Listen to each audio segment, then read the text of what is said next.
Pourquoi je déteste être seul et entouré?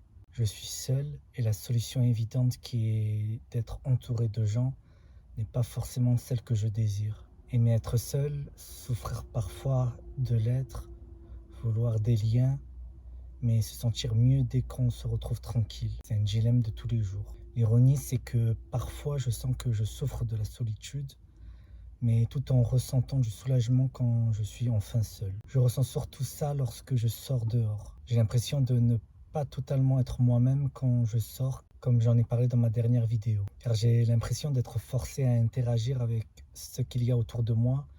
Et quand je retourne chez moi, je ressens une fatigue mentale et physique, alors que tout ce que j'ai fait, c'est mettre un pied dehors.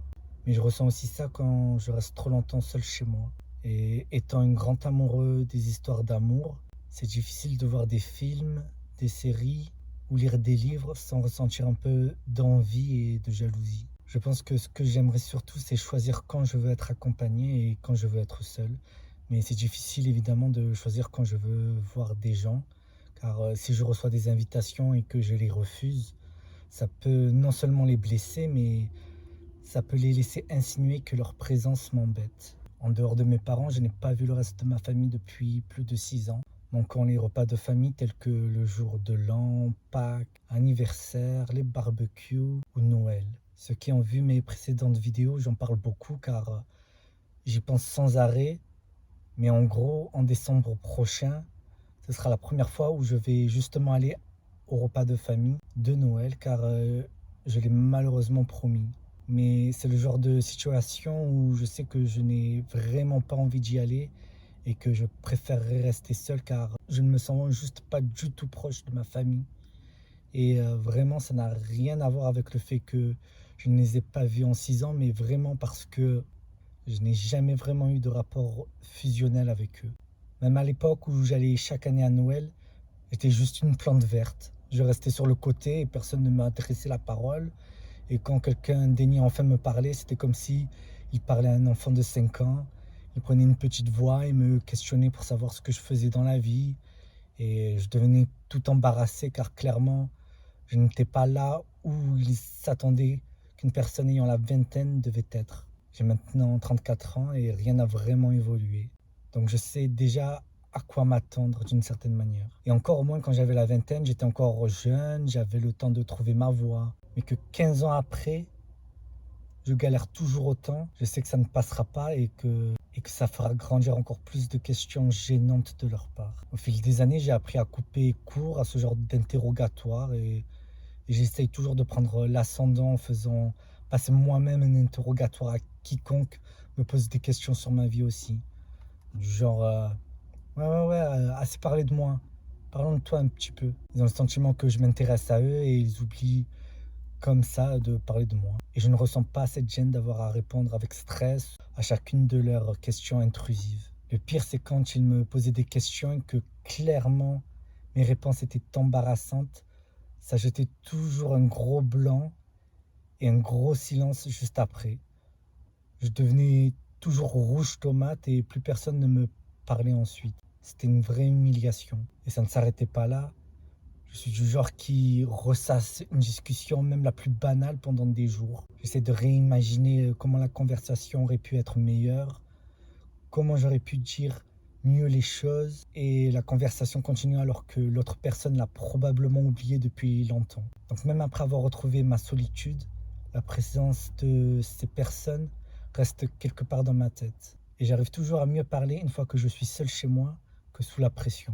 En fait, il faudrait que j'ai le pouvoir de figer le temps, comme Piper Halliwell dans Charmed, juste pour me laisser quelques minutes de réflexion pour bien répondre et parler à des gens, sans que je finisse par regretter chaque mot que j'ai employé, me distançant encore plus de toute envie de parler à des gens et de rester seul. Un jour, c'est allé loin au point où ma tante avait organisé un repas d'anniversaire pour moi, chose que ma mère m'a informé à la dernière minute et j'ai tout de suite paniqué. J'ai refusé d'y aller et j'ai demandé à ma mère de dire que je travaillais alors qu'ils avaient tout préparé pour moi. Et quand j'habitais chez mes parents, ma mère a adoré inviter du monde sans arrêt et Elle hurlait comme avec plaisir que je sorte de ma chambre pour accueillir les invités. Je me retrouvais forcé à être dans un appartement rempli de monde sans arrêt, à devoir passer des interrogatoires quasiment chaque semaine. Et ma mère savait que je n'aimais pas le contact social, c'est ça le pire. C'est comme pousser quelqu'un qui ne sait pas nager dans l'eau et lui dire débrouille-toi. C'est là que j'ai décidé de m'isoler pendant 6 ans pour éviter ce genre de mauvaises surprises. Et pour m'y aider, une fois que j'avais un travail stable, j'ai décidé de déménager dans une nouvelle ville, une bonne fois pour toutes. J'avais, je crois, 28 ans quand j'ai vu le reste de ma famille pour la dernière fois. J'en ai aujourd'hui 34. Mes cousins étaient de jeunes présados et maintenant ils sont des adultes et je ne les ai pas vus grandir. Je ne sais quasiment rien d'eux, ce qu'ils font dans la vie, ni leur niveau d'études, mais j'imagine bien qu'ils s'en sortent sûrement mieux que moi. En tout cas, c'est ce que je leur souhaite, car je crois que je ne souhaiterais même pas à mon pire ennemi de se sentir aussi perdu dans sa propre vie comme je le suis depuis des années. Je sais que c'est contradictoire de vouloir parfois être seul et que dès que quelqu'un entre dans ma vie, j'ai presque immédiatement envie de retrouver ma solitude. Et ça me tourmente depuis longtemps. Comment je peux souhaiter une chose et en même temps souhaiter s'en opposer? Pourtant, être seul est devenu plus confortable qu'être entouré. Qu'est-ce que la solitude m'apporte concrètement? Est-ce que c'est parce que je n'ai pas à devoir surveiller ce que je dis, ne pas être jugé, ne pas devoir faire la conversation, pouvoir manger, dormir, regarder quelque chose ou sortir quand je veux, devoir rendre de compte à personne? J'ai l'impression qu'une fois que je suis entouré de gens, je fais un travail à plein temps. Je dois bien me tenir comme la garde royale anglaise. Je dois bien m'habiller pour faire bonne impression, comme l'hôte d'un hôtel. Bien parler comme un agent commercial qui essaie de vous vendre tout et n'importe quoi.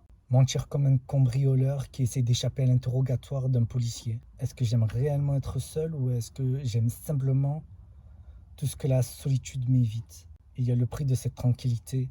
Il peut y avoir des moments où cette solitude que je recherche devient justement celle qui me pèse. Avoir quelque chose à raconter mais personne à qui l'envoyer. Avoir quelque chose de drôle et ne pouvoir le partager à personne. Avoir envie de sortir mais ne pas vouloir sortir seul. Traverser quelque chose de difficile sans avoir quelqu'un à appeler. Et cette chaîne YouTube m'aide de ce côté-là, car je sais que je ne pourrais jamais faire ça à visage découvert devant un psychologue par exemple. Je me demande vraiment si je déteste réellement les gens ou si je déteste juste plutôt ce que je deviens en leur présence. Ce n'est pas forcément la présence de quelqu'un qui me manque, c'est peut-être la possibilité d'être avec quelqu'un sans ressentir toute cette pression. Évidemment, l'idéal, ce serait quelqu'un avec qui je n'aurais pas besoin de remplir les silences, avec qui je pourrais rester dans la même pièce sans forcément parler. Quelqu'un devant avec qui je n'aurais pas à préparer mes réponses, surveiller mon comportement ou donner une certaine image de moi.